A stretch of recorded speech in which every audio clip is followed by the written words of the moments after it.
Salut à tous, bienvenue dans cette nouvelle vidéo. Dans la vidéo d'aujourd'hui, on va réaliser un couteau avec des plaquettes qui proviennent d'un fournisseur un petit peu particulier.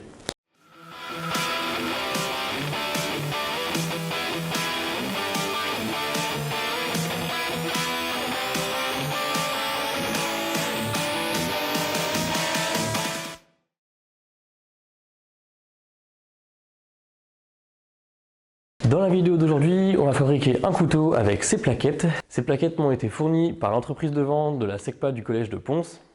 Leur coordinateur, monsieur Sébastien d'Expert, poste régulièrement des produits en vente, notamment des plaquettes ou des carrelets, sur mon groupe Facebook et je lui ai proposé une petite collaboration pour pouvoir leur donner un petit peu de visibilité. Ils m'ont fourni 3 superbes paires de plaquettes, donc on a du cocobolo, on a également du bois de violette et la dernière, une paire de plaquettes en ziricote. Les 3 bois ont de superbes motifs, de très jolies couleurs et surtout ils sont exceptionnellement abordables. Pour vous parler rapidement du fournisseur, c'est une entreprise qui est gérée par les collèges de SECPA du collège de Pons. Le projet d'entreprise a été créé pour pouvoir montrer aux élèves la réalité du monde du travail et aussi pour pouvoir les mettre en responsabilité. Tous les bénéfices des ventes vont permettre d'investir dans du matériel, d'investir dans de nouveaux bois qui vont pouvoir permettre de continuer l'activité de l'entreprise et aussi de pouvoir investir dans de nouveaux projets. Bien entendu, dans la description, vous allez trouver plusieurs liens. Le premier sera un lien vers la page Facebook de l'entreprise en question, sur lequel vous allez pouvoir trouver une grille tarifaire et je vous conseille vivement d'aller y jeter un œil parce que vous allez pouvoir trouver d'une part une grande variété d'essences, ensuite plusieurs dimensions disponibles, que ce soit en carrelet ou en plaquettes, et surtout jetez bien un œil au niveau des prix parce que là vous allez vraiment tomber de votre chaise. Les plaquettes sont vraiment très abordables, on en trouve pour quelques euros et que ce soit des bois de chez nous ou des bois exotiques.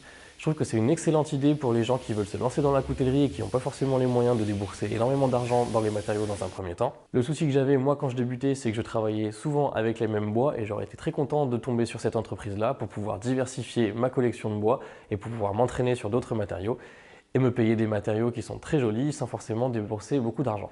L'entreprise ne propose pas de bois stabilisé, par contre on a une grande variété de bois et de dimensions, donc vraiment allez jeter un œil, vous allez voir, ça en vaut la peine. En plus de ça, ici on sait exactement à quoi va servir l'argent ensuite et c'est pour une bonne cause. Donc si vous êtes intéressé pour pouvoir vous fournir ces plaquettes, vous allez pouvoir soit les contacter directement sur Facebook, soit cliquer sur le deuxième lien. Et ce deuxième lien, ça vous mènera au compte perso de monsieur Sébastien d'Expert, donc qui est le coordinateur, l'organisateur de tout ça. Vous pouvez directement passer commande auprès de lui et il n'y aura aucun problème. Moi c'est ce que j'ai fait pour pouvoir recevoir ces plaquettes et il n'en est pas à son premier essai vu qu'il poste très régulièrement sur ma page Facebook. Les paires de plaquettes qui m'ont été livrées sont découpées proprement, elles sont déjà planées sur au moins une des deux faces.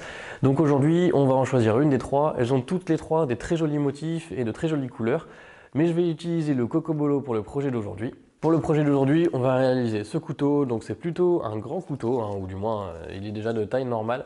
Ça va faire un bon utilitaire, je pense que je vais utiliser de l'acier carbone en 3 mm d'épaisseur, peut-être du 80 CRV2 ou peut-être du XC75. On va utiliser le graveur laser pour faire un joli dessin sur la lame, on va faire une toxification sur la lame et on va essayer de mettre en valeur les couleurs du cocobolo ainsi que les veines qu'il a avec une toxification sur le manche. Je pense que ça devrait bien rendre. Allez, c'est parti!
Et voilà, le projet est enfin terminé. On a donc un super utilitaire de taille moyenne avec de superbes plaquettes et globalement un look que j'apprécie vraiment. Je suis super content de ce projet. Si on se pense un petit peu sur la lame, on a du 80 CRV2 en 3 mm d'épaisseur sur lequel j'ai réussi à avoir une super ligne de trempe. Je vais voir si j'arrive à avoir ça aussi souvent que je le voudrais. Si j'arrive à avoir des résultats qui sont répétables, je vous ferai peut-être un tuto pour révéler ces lignes de trempe. Ça fait plusieurs fois qu'on me le demande. Donc je pense qu'il faut que je me pense un petit peu sur la question. J'ai pu utiliser le laser pour graver un crâne de dragon avec quelques flammes sur ce côté-là et pour mettre mon logo de ce côté-ci. Je trouve que ça rend vraiment très bien. Globalement, je commence à bien avoir l'outil en main pour le laser. J'ai juste encore un petit peu de mal pour le placement des dessins. Et avec l'expérience, ça va finir par rentrer. J'ai également fait une toxification sur la lame que j'ai poursuivie sur le manche. Pour les plaquettes, je rappelle que celles-ci m'ont été fournies par l'entreprise de la SECPA du collège de Pons. Je les remercie énormément pour les plaquettes, ça m'a permis de tester un bois que je travaille vraiment pas souvent, le Cocobolo. Et je suis vraiment conquis par la qualité des plaquettes, c'est vraiment du super matériau, de très joli bois. Et comme vous avez pu le voir dans les liens qu'il y a dans la description, il y a une grille tarifaire et tout ça c'est disponible à des prix qui sont vraiment très attractifs. Donc j'ai été vraiment conquis et je sais que je me fournirai à nouveau chez eux lorsque j'aurai un petit peu écoulé mon stock et que je voudrais explorer différents bois. J'ai pas souvent l'occasion de travailler du Cocobolo et celui-ci est très intéressant. Les deux plaquettes étaient livrées en book matched, autrement dit ça a été fait à partir du même bloc de bois puis ouvert comme ça. Je le sais parce qu'on a ce petit nœud dans le bois qui est présent des deux côtés et qui était symétrique sur les deux plaquettes. Mais ce qui est très intéressant, c'est de voir que sur une si faible épaisseur, on a des motifs qui sont parfaitement différents. De ce côté-là, on a beaucoup plus de couleurs différentes que de ce côté-ci et on a des veines qui sont très différentes d'un côté et de l'autre. Le Cocobolo, c'est un bois qui a de très jolies couleurs, par contre la poussière est un petit peu irritante, donc il faut bien le travailler avec un masque. Et aussi, il encrasse les abrasifs assez vite. Lorsque j'ai fait le premier passage de ponçage, j'ai vraiment hésité à faire la toxification sur le manche parce que je voyais qu'il allait avoir de jolies nuances, de jolies couleurs sur le bois et j'avais peur de perdre un petit peu ça en faisant la toxification, mais je m'en suis tenu au projet et finalement je pense que j'ai vraiment bien fait. Déjà parce que la toxification donne une super accroche et ensuite parce qu'on a de beaux mouvements, de belles couleurs et de beaux motifs et tout ça c'est vraiment mis en valeur par ces différents reliefs. Donc encore une fois un grand merci aux élèves de la SECPA qui ont permis de fabriquer ces plaquettes ainsi qu'à monsieur Sébastien d'Expert qui m'a permis de rentrer en contact avec l'entreprise. Si vous aussi vous êtes séduit par la qualité des plaquettes et que vous êtes intéressé pour pouvoir vous en procurer, vous avez tous les liens dans la description. Vous pouvez soit directement contacter l'entreprise en question ou passer par monsieur l'expert. Voilà, pour conclure, je peux dire que je suis super content des plaquettes, que globalement je suis très content du projet et qu'il ne restera plus qu'à faire un étui pour le couteau et tout sera terminé. Je vous dis à la prochaine dans une future vidéo et d'ici là portez-vous bien. Salut!